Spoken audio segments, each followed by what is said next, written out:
سورۃ الاعراف کی آیت نمبر 117۔ الحمدللہ وکفی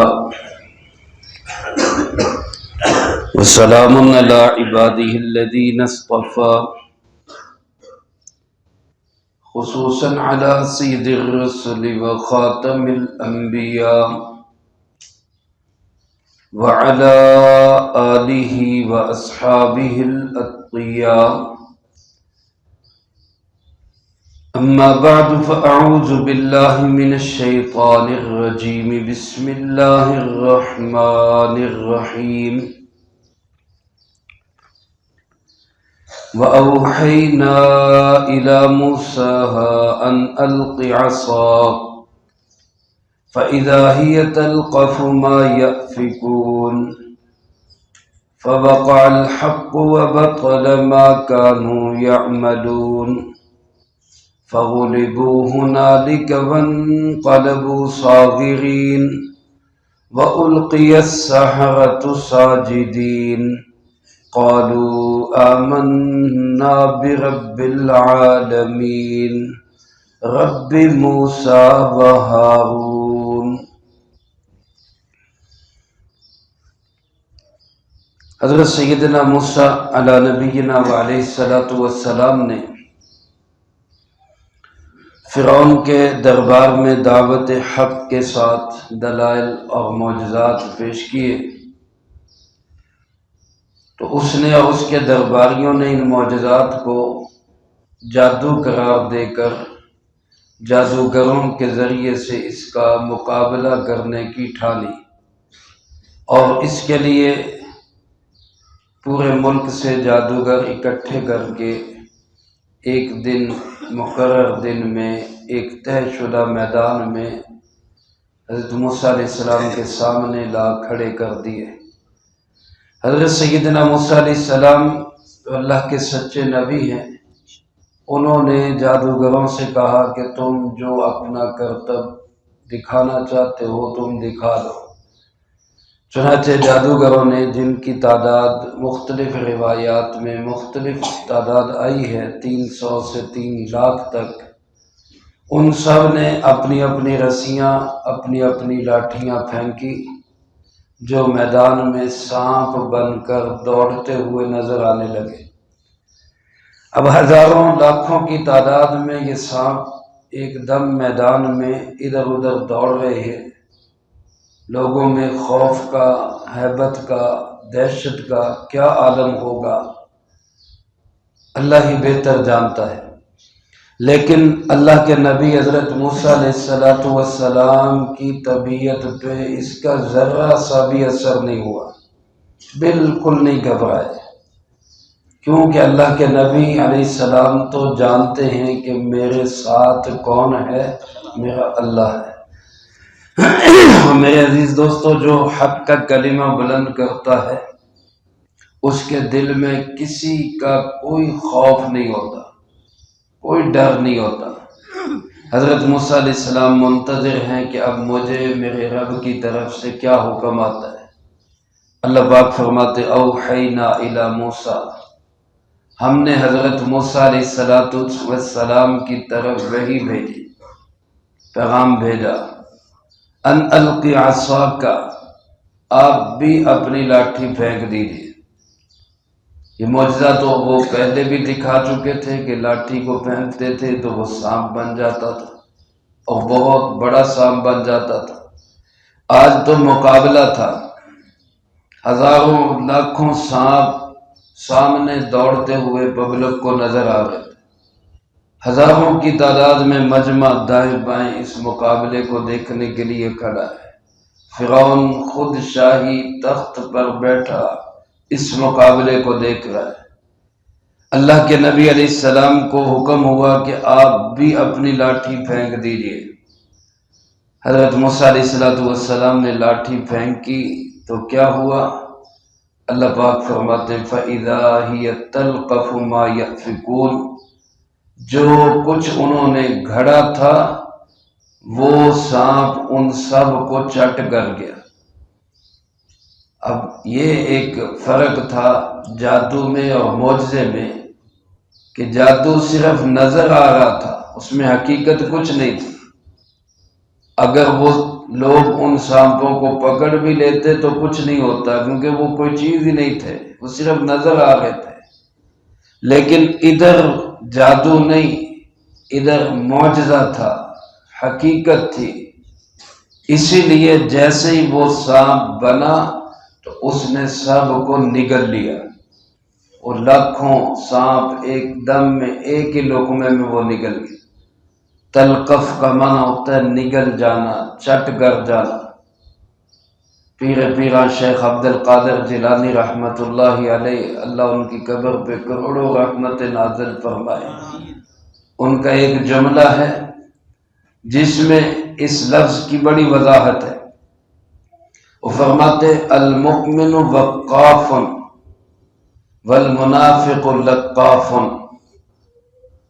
اس کو باہر بھیجو یا اٹھا کے، کیا ہے تماشا ہے؟ جاؤ سارے چلے جاؤ، آپ جاؤ، اٹھو چلے جاؤ ادھر سے۔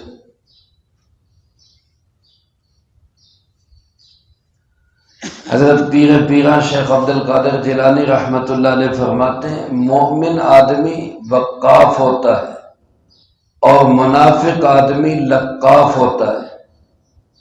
مطلب کیا ہے کہ جو مومن ہوگا اس کے سامنے جب کوئی رزق آئے گا، چاہے کھانے کی صورت میں ہو چاہے کمائی کی صورت میں، وہ رکے گا، وہ تھوڑی دیر ٹھہرے گا اور دیکھے گا کہ یہ حلال ہے یا حرام ہے۔ اور جو منافق ہوگا لقاف، وہ چٹ کر جانے والا ہوگا، وہ یہ نہیں سوچے گا کہ جو میرے سامنے آ رہا ہے یہ حلال ہے یا حرام ہے، وہ کہے گا جہاں سے آتا ہے بس آنے دو۔ اب اس صورتحال میں حضرت شیخ عبد القادر جیلانی رحمۃ اللہ علیہ کے اس فرمان کے مطابق ہم اپنا جائزہ لے سکتے ہیں کہ ہمارا شمار مومنوں کی صف میں ہوتا ہے یا منافقوں کی صف میں ہوتا ہے۔ اللہ ہم سب کو مومن بننے کی توفیق نصیب فرمائے۔ اس لیے اپنی کمائی کے ذرائع کو پاک رکھنا بہت ضروری ہے۔ میں جو کما رہا ہوں وہ پاک ہو، حلال ہو، چاہے تھوڑا ہو۔ حلال میں برکت ہے، حرام میں کثرت ہے۔ برکت سے کام بنتے ہیں، کثرت سے کام نہیں بنتے۔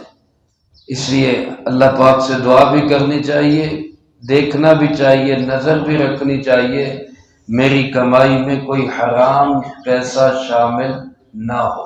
اللہ ہم سب کی حفاظت فرمائے۔ بہر لقاف اور تلقف کا معنی ہوتا ہے چٹ کر جانا۔ تو یہ ایک اژدہا ان ہزاروں لاکھوں سانپوں کو چٹ کر گیا، نگل گیا۔ اب کہتے ہیں کہ نگلنے کے بعد اب یہ دائیں بائیں دیکھ رہا ہے، اب میں کس کو کھاؤں، اب کس کی طرف لٹکوں۔ اب جادوگر تو سمجھ گئے کہ یہ جادو نہیں ہے، چونکہ فن کے ماہر تھے، ان کو پتہ چل گیا کہ یہ جادو نہیں ہے، یہ حقیقت ہے، یہ معجزہ ہے، اور یہ موسیٰ علیہ السلام واقعی اللہ کے نبی ہیں، اور پہلے طے بھی کر چکے تھے کہ ہم ہار گئے تو ہم ایمان لے آئیں گے۔ لیکن دوسری طرف فرعون اور فرعون کے ہم نوا، ان کے پاؤں تلے زمین نکل رہی تھی۔ اب کیا ہوگا؟ ہم نے تو لوگوں کو قابو کیا ہوا تھا پروپیگنڈے کے ذریعے، مختلف وہمی اور خیالی باتیں کر کر کے، اب تو حقیقت سامنے آ گئی، اب کیا ہوگا؟ اللہ پاک فرماتے فوقع الحق، حق ثابت ہو گیا، وبطل ما كانوا يعملون، اور جو کرتوت انہوں نے کیے تھے وہ سب باطل ہو گئے۔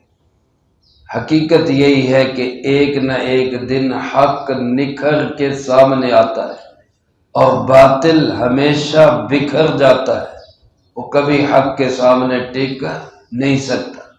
فرمایا فغلبوا ہنالک، اللہ پاک فرماتے وہاں وہ سب ہرا دیے گئے، مغلوب ہو گئے، وانقلبوا صاغرین، اور وہ واپس پلٹے ذلیل ہو کر، ہارے ہوئے۔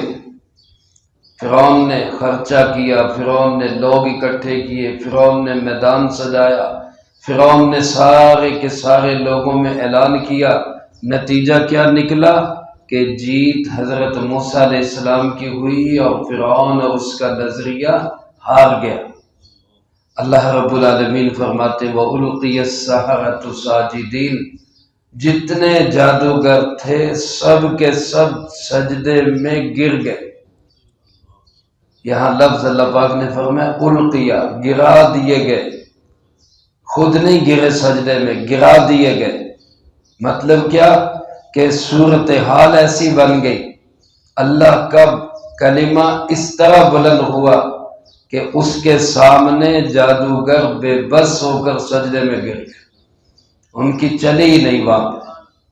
اللہ رب العالمین کا کلمہ اس طرح بلند ہوا کہ ان کے بس میں نہیں رہا کہ وہ سجدہ نہ کرتے، اور فرمایا وہ سب کے سب سجدے میں گرے، سب نے اسی وقت اللہ کے سامنے سجدہ کیا اور اپنی زبان سے کیا کہنے لگے؟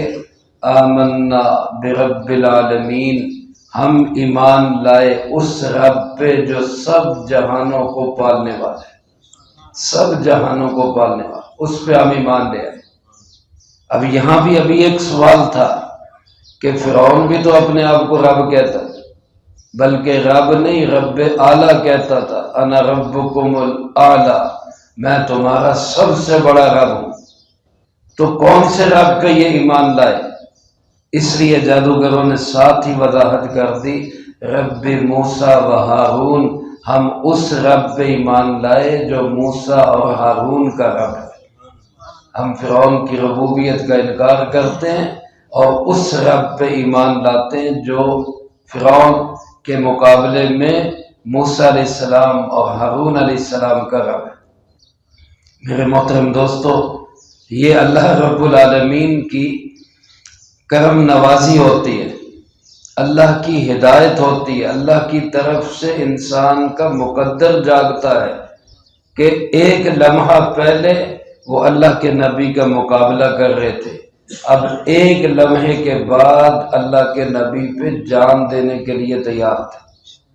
فرعون نے جب یہ دیکھا یہ تو سارے مسلمان ہو گئے، ان کو دیکھ کے قوم بھی مسلمان نہ ہو جائے، تو اب بادشاہوں کا دوسرا پینترا کیا ہوتا ہے؟ پہلا لالچ ہوتا ہے، دوسرا دھمکی ہوتا ہے۔ اب فرعون دھمکی اور دھونس اور طاقت اور غرور میں اتر آیا، چنانچہ اس نے ان جادوگروں کو مخاطب کر کے دھمکیاں دینا شروع کر دی۔ اس کا تذکرہ اللہ پاک نے اگلی آیات میں کیا ہے، یہ انشاءاللہ اگلی فرصت میں آئے گا۔ اللہ پاک سے دعا ہے اللہ مجھے آپ کو سب کو قرآن و سنت کی صحیح سمجھ نصیب فرمائے، جو کہا سنا اس کو زندگی میں لا کے دوسروں تک پہنچانے کی توفیق عطا فرمائے۔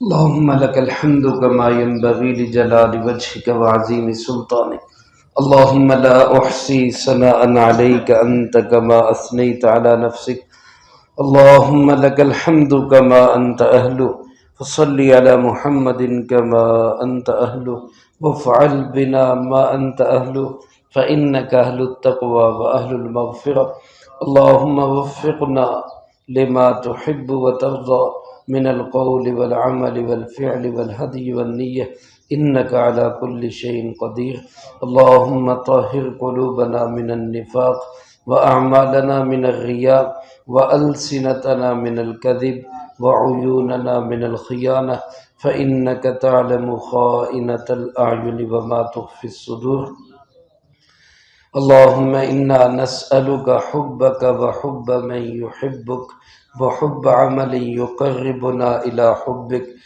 اللهم اجعل حبك أحب الأشياء إلي واجعل خشيتك أخوف الأشياء عندي، واقطع عني حاجات الدنيا بالشوق إلى لقائك، وإذا أكررت أعين أهل الدنيا من دنياهم فأكرر عيني من عبادتك، اللهم ربنا تقبل منا إنك أنت السميع العليم وتب علينا إنك أنت التواب الرحيم، صلى الله تعالى على خير خلقه محمد وعلى آله وأصحابه أجمعين برحمتك يا أرحم الراحمين۔